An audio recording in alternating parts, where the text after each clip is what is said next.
A'udzu billahi minasyaitonir Bismillahirrahmanirrahim. Alhamdulillahi rabbil alamin. Maliki yaumiddin. Iyyaka na'budu wa iyyaka nasta'in. Ihdinas siratal mustaqim. Shiratal ladzina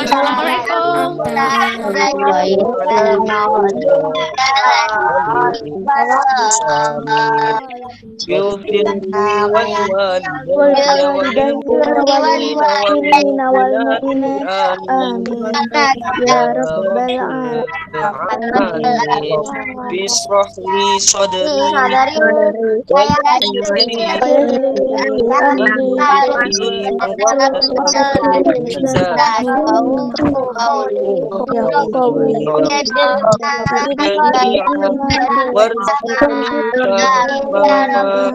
Amin ya rabbal alamin. Alhamdulillahirabbil alamin. Ya. Dan diperhatikan penjelasannya Ustaz. Silakan di mute suaranya ya. Nah, dinyalakan videonya, di mute suaranya. Waalaikumsalam. Assalamualaikum warahmatullahi wabarakatuh. Assalamualaikum Ustaz. Waalaikumsalam warahmatullahi wabarakatuh.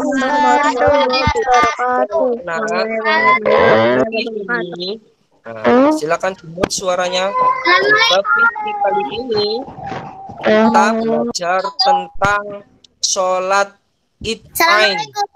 Waalaikumsalam. Sholat Id Ain ya. Apa itu sholat Id Ain? Id Ain itu adalah 2 hari raya, sholat 2 hari raya. Jadi Id Ain itu adalah gabungan 2 hari raya, sholat 2 hari raya, yaitu sholat Idul Fitri dan sholat Idul Adha. Itu adalah dua-duanya itu disebut perintah sholat Id Ain ya. Apa itu sholat Id Ain? Jadi diingat-ingat, sholat Id Ain adalah sholat 2 hari raya, hari raya umat Islam, yaitu sholat hari raya Idul Fitri sama sholat hari raya Idul Adha. Diingat-ingat, hukumnya itu apa? Kedua-duanya itu hukumnya apa? Hukumnya adalah sunnah mu'akad. Sunnah mu'akad. Ustaz Hafid di share itunya. Hukumannya. Jadi sunnah mu'akad hukumnya itu. Sunnah mu'akad itu apa? Diingat-ingat, sunnah mu'akad itu adalah sunnah yang diutamakan ya, sunnah yang diutamakan untuk dikerjakan. Ustadz, berarti ketika kita habis puasa Ramadan kemudian tidak mengikuti sholat, boleh apa tidak? Apakah dosa?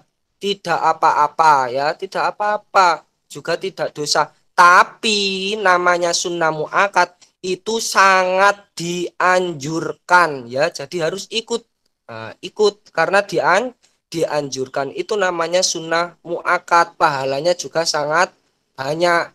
Jadi sunnah mu'akad itu kalau ditinggalkan tidak dosa, tapi lebih baik itu dilaksanakan kalau tidak ada halangan. Contoh kalau aku sakit, aku batuk pilek, aku tidak ikut sholat hari raya, boleh ya. Tapi kalau tidak ada halangan, harus tetap untuk mengikuti sholat. Walaupun hukumnya sunnah mu'akad. Itu adalah sholat hari raya Idul Fitri sama hari raya Idul Adha. Kapan itu dilakukan? Nah, ini diperhatikan. Sholat hari raya Idul Fitri adalah sholat yang dikerjakan oleh orang-orang Islam ya, orang-orang Muslim setelah selesai mengerjakan puasa Ramadan selama sebulan. Sholat Idul Fitri itu dilaksanakan kapan? Yaitu dilaksanakan pada tanggal 1 Syawal. Itu Idul Fitri ya. Sedangkan kalau sholat hari raya Idul Adha itu adalah sholat yang dikerjakan oleh orang-orang Muslim yang tidak sedang menunaikan ibadah haji ya. Sholat Idul Adha itu dilaksanakan pada tanggal berapa? Tanggal 10 Zulhijjah, yaitu hari raya Idul Adha atau disebut juga dengan hari raya berkurban, hari raya kurban ya. Itu diingat-ingat. Jadi kalau hari raya Idul Fitri itu dilaksanakan sesudah puasa Ramadan, yaitu tanggal 1 Syawal. Itu yang kita biasanya minta maaf-maafan. Nah, itu namanya sholat hari raya Idul Fitri. Kalau sholat hari raya Idul Adha itu adalah ketika itu ada penyembelihan hewan kurban. Habis sholat kemudian ada penyembelihan hewan kurban. Itu adalah sholat hari raya Idul Adha. Kapan dilaksanakannya? Yaitu pada tanggal 10 Zulhijjah. Itu diingat-ingat ya. Kemudian ini kita buka bersama-sama buku paketnya ya. Buku paketnya dibuka semuanya, disimak halaman 54 ya, halaman 54 dibuka semuanya, halaman 54.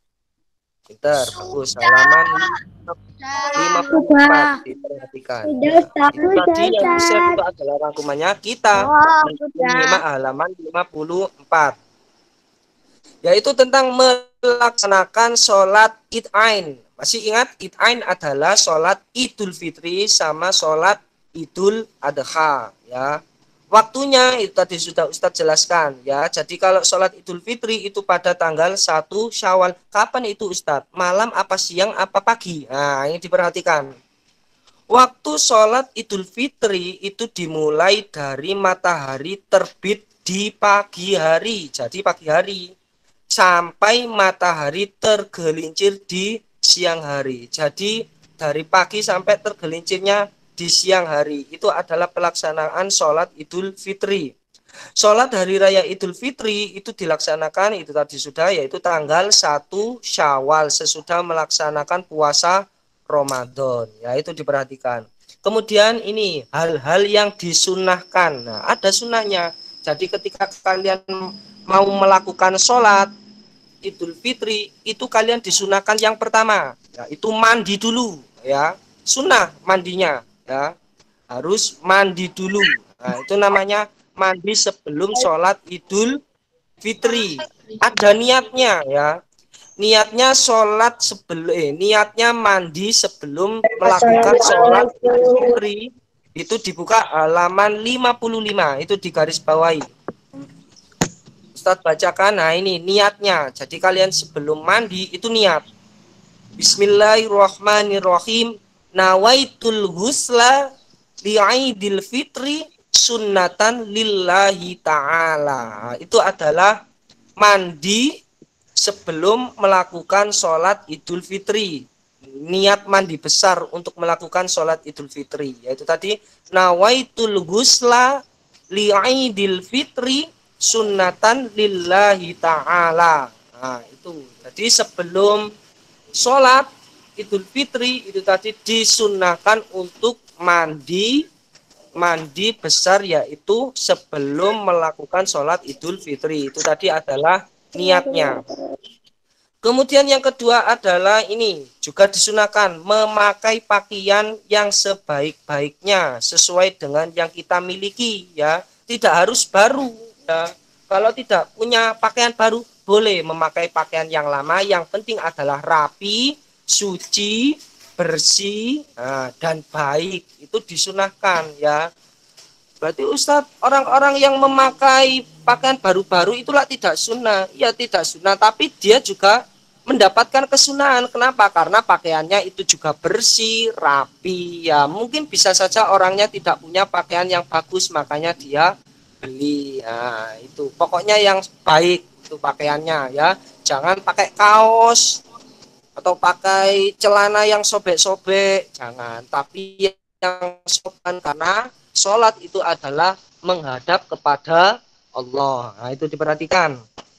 Kemudian yang ketiga adalah kita disunahkan untuk menggunakan wangi-wangian. Nah, memakai minyak wangi itu sunnah ya. Kemudian ini sebelum berangkat sholat Idul Fitri itu disunahkan makan terlebih dahulu ya, disunahkan. Oh, habis puasa penuh. Waalaikumsalam. Habis puasa penuh 30 hari atau 29 hari. Nah, itu maka kita disunahkan untuk makan terlebih dahulu sebelum berangkat ya. Oh, aku makan dulu. Nah, itu juga disunahkan ya. Kemudian ini yang keempat, kita juga disunahkan, waalaikumsalam, pergi ketika sholat itu harus jalannya itu berlainan ya. Tadi berangkatnya lewat sini, pulangnya putar atau tidak lewat di situ tadi ya, itu disunahkan. Jadi sebelum berangkat, waalaikumsalam, sebelum berangkat sholat Idul Fitri itu tadi ya, pergi melakukan sholat dan pulangnya itu hendaknya menempuh jalan yang berlainan, tidak harus jauh ya, tidak, tapi ya berlainan gitu aja, lewat yang tembusan, jalan tembusan. Nah, itu bisa, itu sunnah ya. Nah, itu disunahkan.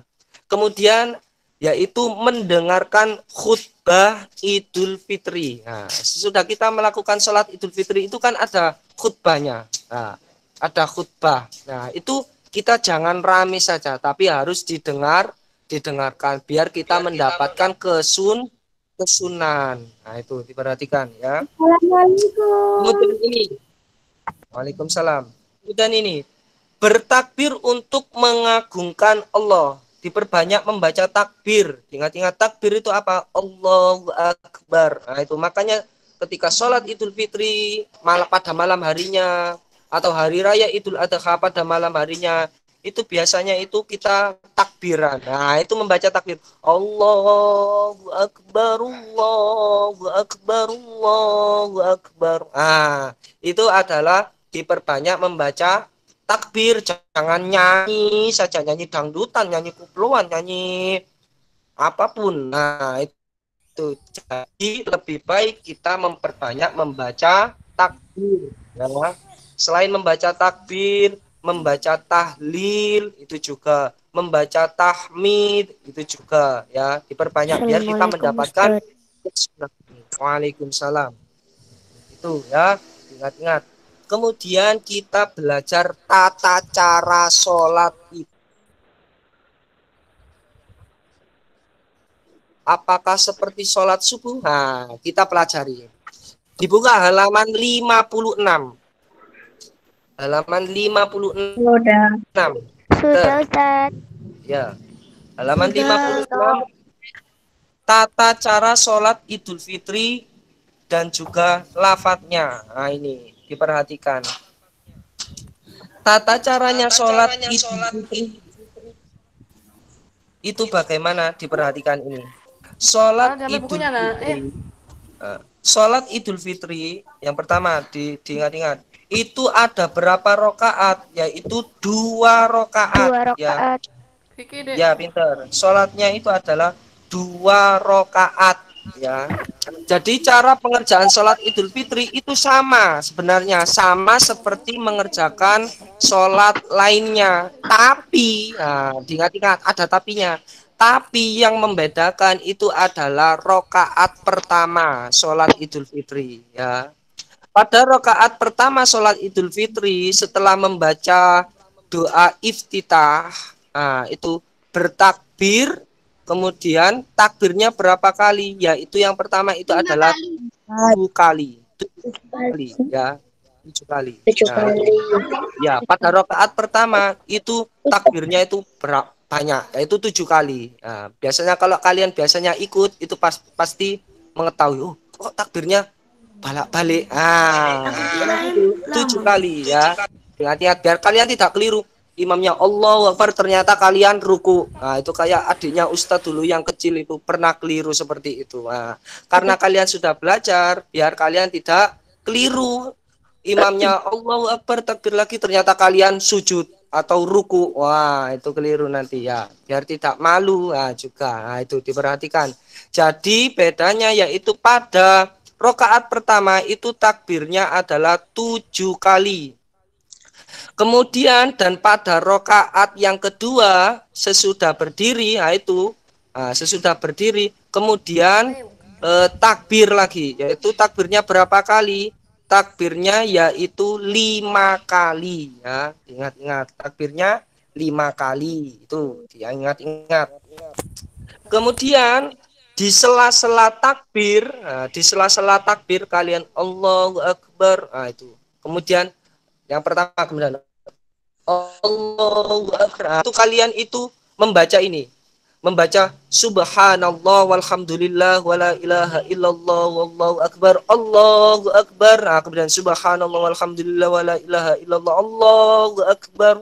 Nah, itu adalah 7 kali. Jadi tidak cuma Allahu Akbar, Allahu Akbar, Allahu Akbar, tidak, tetapi di sela-sela takbir Allahu Akbar, kemudian kalian membaca subhanallah walhamdulillah wala ilaha illallah Allahu Akbar, subhanallah walhamdulillah wala ilaha illallah Allahu Akbar. Nah, itu di sela-selai itu ya, membaca subhanallah walhamdulillah wala ilaha illallah wallahu akbar. Nah, itu ingat-ingat ya. Kemudian setelah itu ruku seperti biasanya. Subhana rabbiyal azimi wa bihamdi 3 kali. Kemudian i'tidal sami Allahu liman hamidah rabbana lakal hamdu mil'us samawati wa mil'ul ardi wa mil'u ma syi'ta min syai'in ba'du. Seperti itu ya. Jadi seperti itu. Dan niatnya sudah tahu niatnya. Nah, ini diingat-ingat. Kalau niatnya sholat Idul Fitri itu adalah usolli sunnatan li'idil fitri rakaataini makmuman lillahi ta'ala ya. Diingat-ingat, usolli sunnatan ya. Jadi sunnatan karena sholat Idul Fitri itu adalah sunnah, maka usolli sunnatan. Jadi bukan usolli fardho, bukan. Tapi kalau fardho itu adalah wajib, seperti sholat 5 waktu itu usolli fardhol maghribi, usolli fardhos subhi, usolli fardhol. Nah, itu karena fardu. Tapi kalau sunnah, seperti sholat sunnah duha, sholat sunnah itu kembali ya suaranya.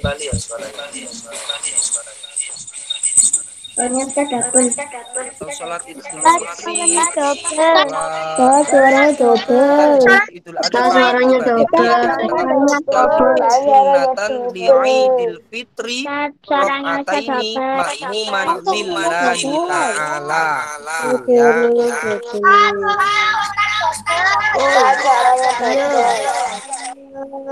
Iya, ini tapi kalau kok suaranya Ustaz kembali. Assalamualaikum. Waalaikumsalam. Nah, itu tadi ya. Jadi kita paham ya. Nah, itu. Sama itu tadi. Kemudian kalau kita belajar tentang melaksanakan sholat Idul Adha. Iya, suaranya kembali kok 2 gitu. Sudah tidak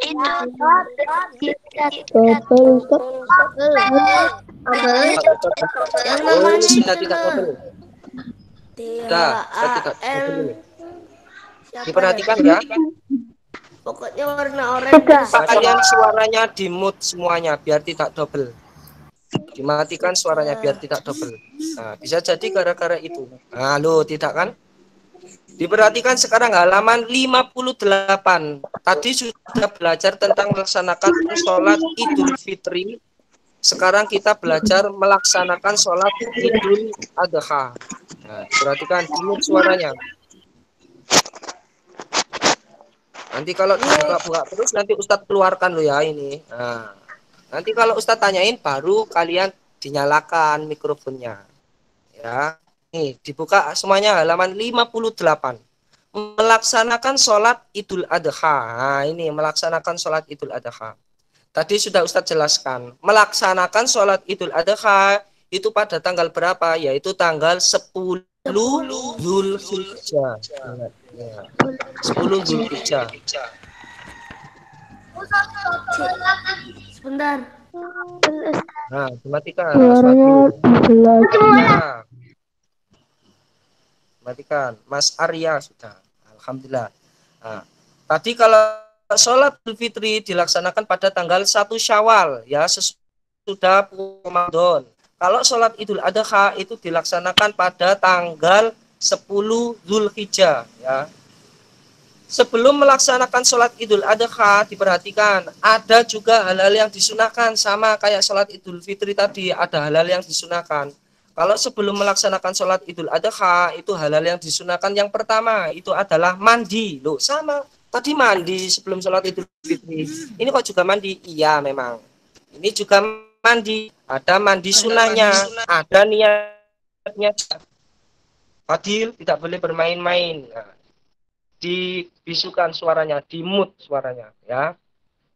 Ini niatnya sholat mandi idul itu adalah nawaitul ghusla li'idil adha sunnatan lillahi ta'ala. Nah, itu adalah niat mandi melakukan sholat Idul Adha. Sama niatnya, cuma bedanya cuma diganti. Kalau Idul Fitri ya Idul Fitri, kalau Idul Adha nawaitul ghusla li'idil adha sunnatan lillahi ta'ala. Dibuka halaman 58 itu kan ada. Nah itu dihafalkan itu.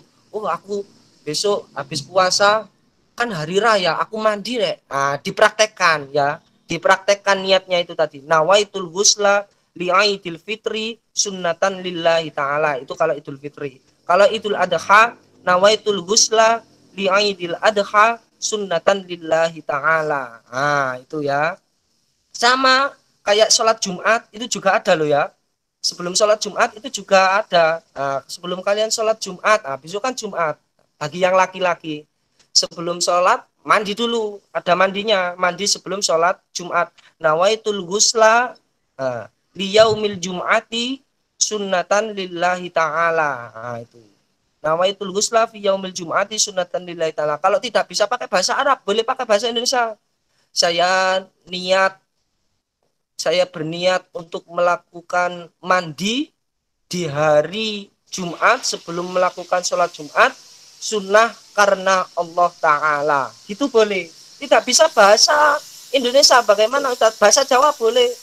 Kulo niat mandi ing dalem dinten Jumat sunnah karena Allah Ta'ala. Boleh ya. Tapi diingat-ingat, karena kita sudah belajar, niatnya harus dihafalkan. Jangan harus pakai bahasa Inggris, pakai bahasa Indonesia, pakai bahasa Jawa. Jangan. Diingat-ingat, wong kita sudah belajar kok.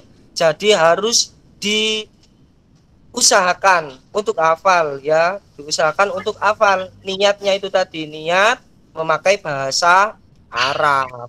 Nah, itu. Kemudian itu tadi sunnah yang pertama, mandi sama niatnya. Mandinya bagaimana? Mandinya itu harus semuanya, keramas, itu jangan cuma raup saja atau badan saja, tapi harus basah semua, dari ujung rambut, ujung kepala sampai ujung kaki itu basah. Itu adalah sunnahnya.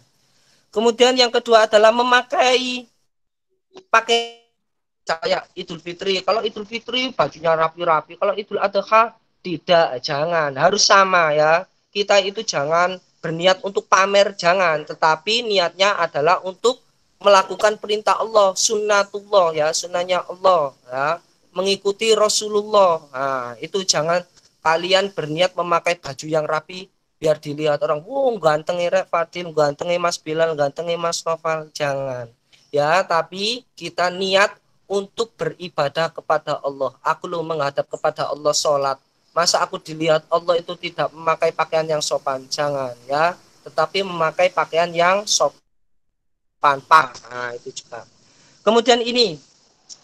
Kemudian memakai wangi-wangian. Sama kayak sholat Idul Fitri tadi. Memakai wangi-wangian ya. Jadi kalian jangan, aku lo nggak suka pakai wangi-wangi. Jangan ya. Itu karena sunnah ya. Kemudian memakai, nah ini. Kemudian melewati jalan yang sama kayak sholat Idul Fitri tadi, berangkatnya lewat sini, pulangnya lewat situ. Nah, harus beda. Itu mendapatkan kesunahan juga ya, itu berlainan. Ingat-ingat ya. Nanti ada tanyanya ya, biar tidak rame, nanti aja ya, perhatikan. Habis ini sudah diperhatikan. Yang terakhir adalah tata caranya. Tata caranya sholat Idul Adha. Ingat-ingat, cara melakukan sholat Idul Adha itu sama dengan kayak melakukan sholat Idul Fitri. Berapa rakaat? itu 2 rakaat. Ingat-ingat ya, 2 rakaat. Hal yang membedakan itu adalah niatnya ya. Kalau niatnya sholat Idul Fitri, tadi usolli sunatan li Idul Fitri rakaataini makmuman lillahi ta'ala. Kalau niatnya sholat Idul Adha itu adalah usolli sunatan li Idul Adha rakaataini makmuman lillahi ta'ala. Itu adalah niatnya. Ingat-ingat. Nah, itu atau sholat Idul Adha itu kan ada khutbahnya. Itu jangan rame sendiri, tapi ya didengarkan. Nah, hikmahnya sekarang kita belajar hikmah melakukan sholat Id-Ain. Ingat-ingat, Id-Ain adalah Idul Fitri dan Idul Adha ya. Ada hikmahnya. Hikmah itu apa sih? Manfaat itu. Hikmahnya diingat-ingat, nilai-nilai kesehatan itu. Nah, ini orang yang melakukan sholat Id-Ain itu tadi disunahkan mandi ya, itu biar sehat, itu juga ya, biar sehat. Kemudian jamaah Id-Ain itu tadi melakukan itu memberi wangi-wangi di dalam tubuhnya, memakai wangi-wangian itu tadi. Itu adalah nilai kesehatannya ya. Habis itu kemudian makan. Nah, sebelum kan sholat Idul Fitri disunahkan makan terlebih dahulu. Nah, itu. Kemudian, nah ini diperhatikan halaman 60. Nah, hikmahnya ini. Hikmahnya ini adalah dilihat membentuk kepribadian muslim karena kita itu adalah orang Islam. Ya harus itu tadi melakukan sholat Idul Fitri dan melakukan sholat Idul Adha.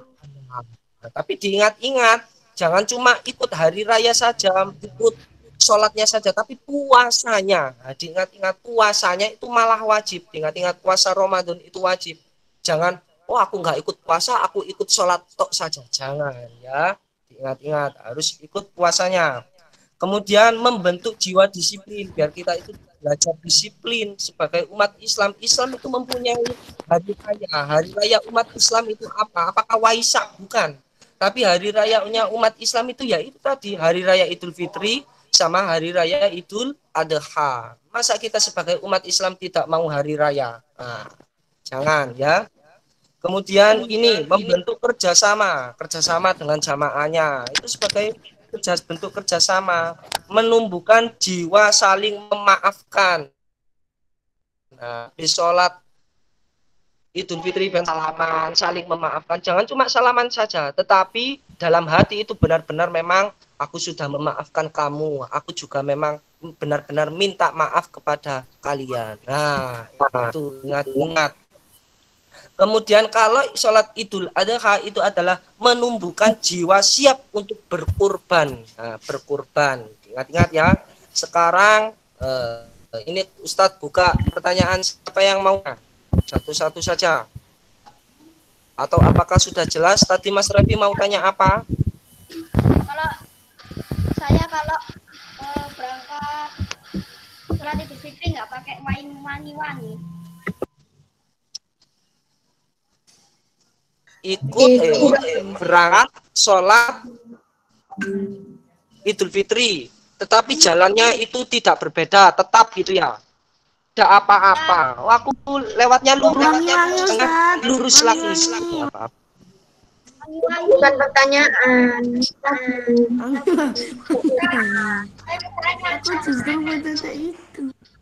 Ya, itu tadi. Dan pakai wangi-wangi karena itu tadi adalah hal yang disunahkan. Sunnah itu apa sih? Sunnah itu kalau dikerjakan mendapatkan pahala, kalau tidak dikerjakan itu tidak apa-apa. Tapi lebih baik kita mau mana? Mau melakukan kesunahan mendapatkan pahala. Kalau aku lewatnya tidak berlainan Ustadz, lewatnya tetap boleh. Boleh, tapi kalian tidak mendapatkan kesunahan. Ustadz. Ya. Ustadz, kalau lewatnya belusukan nggak apa-apa dong. Lewat kuburan. Belusukan Ya, ingat-ingat ini tadi adalah tentang sholat Idul Fitri sama sholat Idul Adha. Kemudian ini kita buka halaman 64. Dikeluarkan pensilnya. 64 ya. Halaman 64 biar kalian tahu hewan-hewan yang dikurbankan itu apa. Nah, ini ya. Yang D halaman 64. Nomor 1 halaman 64. Unta. Belum. Sah apa tidak? Sah. Sah. Sah. Seumpama punya unta boleh ya. Boleh berkorban sah. Sah. Ya, sah. Bentar. Sah. Ya. Nomor 2. Sapi.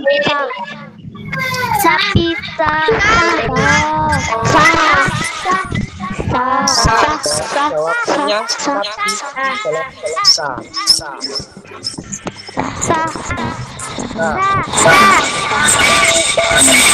Coba dimut aja suaranya. Suaranya dimut biar tidak. Ustaz aja yang bunyi. Ya. Nah, Ustaz kasih tahu aja ya. Nomor 1 tadi onta itu sah ya. Kalau kita tidak punya sapi, tidak punya kambing, tidak punya domba, boleh memakai onta ya. Sapi juga sah. Burung tidak sah. Tidak. Aku mau korban menyembelih burung, nah, burung piprit, nah, nggak boleh ya. Nah, jadi burung tidak sah. Ayam apakah sah? Tidak sah. Tidak. Ayam tidak sah. Tidak. Ya. Tapi apakah halal? Halal. Tapi kalau buat kurbannya tidak sah. Ya. Ayam tidak sah. Kambing sah. Ya, kambing sah. Kemudian domba itu sah. Domba itu seperti disamakan dengan kambing, jadi sama, jadi boleh sah. Domba itu sah. Kuda sah? Tidak. Kalau kuda itu tidak sah. Tidak bisa dimakan. Nah, tidak sah kuda. Kerbau Tidak. Kerbau itu diperhatikan. Kalau kerbau itu sah. Ya. Sah, Ustaz. Iya. Kerbau itu memang tidak dijelaskan di dalam Al-Qur'an, tetapi kebanyakan para ulama, itu ijtima para ulama, itu adalah sah ya. Kerbau itu disamakan dengan jenis sapi. Jadi kerbau itu sah. Ustaz kalau bandeng. Ya. Sah. Bebek tidak sah. Bebek tidak sah. Banteng tidak sah ya. Itu. Nah, kemudian halaman 65 sampai 67 buat kalian belajar, nanti Ustadz kasih jawabannya ya, tapi kalian belajar mengerjakannya. Kapan mengerjakannya Ustadz? Boleh nanti, boleh waktu istirahat atau kapan buat kalian belajar. Ya, istirahat dan kita bersama baca surat Al-Asr.